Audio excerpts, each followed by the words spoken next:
नवरात्रि पर्व पर नालछा में 2 दिवसीय आत्मरक्षा शिविर का आयोजन किया गया। इस शिविर में 300 से अधिक बालिकाओं ने हिस्सा लिया और world record holder Balwant Singh Deora से आत्मरक्षा के गुर सीखे। देखिए ये खास रिपोर्ट। गरबा पंडालों में बलवंत सिंह देवड़ा ने बालिकाओं को लव जिहाद जैसी सामाजिक कुरीतियों से सतर्क रहने का संदेश दिया। उन्होंने कहा कि बच्चियां किसी भी परिस्थिति में स्वयं को असहाय न समझें। प्रशिक्षण के दौरान बालिकाओं को सेल्फ डिफेंस की महत्वपूर्ण तकनीकें सिखाई गई। बलवंत सिंह देवड़ा ने मां भवानी का उदाहरण देते हुए कहा कि जैसे मां भवानी ने असुरों का संहार करने के लिए तलवार उठाई थी, वैसे ही समाज में राक्षसी प्रवृत्ति के लोग सक्रिय हैं और उनसे बचाव के लिए आत्मरक्षा बेहद जरूरी है। कल मैम हमें यहाँ पर सिखाने आए, अपना कीमती समय निकाल के उन्होंने हमें बहुत कुछ सिखा दिया है। जो वर्तमान समय में जो परिस्थितियां हैं, आजकल बहुत सारी ऐसी परिस्थितियां जिससे लड़कियां अपने आप को असुरक्षित महसूस कर रही हैं।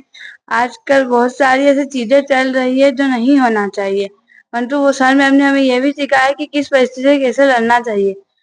एक मिशन है कि हर आंगन एक वीरांगना या mission action on the spot के नाम से एक मिशन चलता है, जिसमें हर बच्ची को हमारा सुरक्षा देना हमारा काम है। आज जिस तरह की स्थिति हम देख रहे हैं पूरे देश में बच्चियों को लेकर, हर पेरेंट्स की सबसे बड़ी प्रॉब्लम बनती जा रही है कि अगर उसके घर में बच्ची है तो उसकी सुरक्षा कैसे होगी। और कितनी सारी, और जिस क्षेत्र में मैं अभी खड़ा हूँ, जिस जिले में मैं खड़ा हूँ, वो धार जिला है और एमपी में दूसरे नंबर की, ये मैं नहीं बोलता हूँ, रिकॉर्ड बोलते हैं कि धार दूसरे नंबर पर है जहां पर सबसे ज्यादा बच्चियां गायब हुई है इन 4 सालों में। 2222 का आंकड़ा है। अब वो आंकड़ा कितना सही है कितना गलत है, लेकिन आंकड़ा आना ही हमारे लिए एक बड़े चिंता का विषय है कि ये 2200 बच्चियां कहां पर गायब हुई। इन्हें जागरूक करना, इधर की आम जनता को जागरूक करना कि बच्चियों के गायब होने में सारी चीजें क्या हो रही है। गायब हुई है ये उनके आंकड़े हैं, ये तो वो आंकड़े हैं जो रिकॉर्ड है। ऐसे कई आंकड़े होंगे जिनका कोई रिकॉर्ड नहीं है।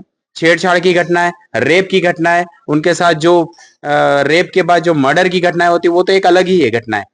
ये ट्रेनिंग आत्मरक्षा के लिए करी गई है, जो कि लड़कियों को आजकल प्रॉब्लम्स आती है, जो भी वो फेस करती है, जो चीजें चल रही है जैसे कि लव जिहाद वगैरह, उसके लिए हमने आत्मरक्षा के लिए जो उनकी अपनी जो प्रॉब्लम्स रहती है, जो वो बोल नहीं पाती है, जो कॉन्फिडेंस लेवल लो होता है, उसके लिए हमने ट्रेनिंग रखी गई है।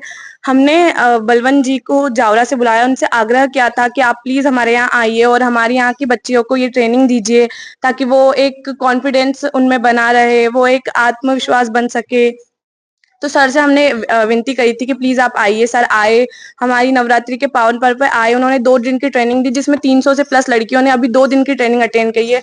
उसके बाद हम आने वाले नवंबर के बाद हम 7 दिन का और कैंप रखेंगे, जिसमें और अच्छे से अंदर डीप तक हम लड़कियों को आत्मरक्षा के बारे में बता सके, उनमें एक स्ट्रांग बना सके, मेंटली फिजिकली अच्छे से उनको तैयार कर सके, ताकि वो किसी भी तरीके से ना कोई प्रॉब्लम में फंसे। अगर वो फंसे भी तो वहां से एक अच्छे तरीके से बाहर निकले। और ये जो हमारा जो भी आत्मरक्षा का शिविर है, वो एक हमारे यहाँ की दुर्गा ब्रिगेड की।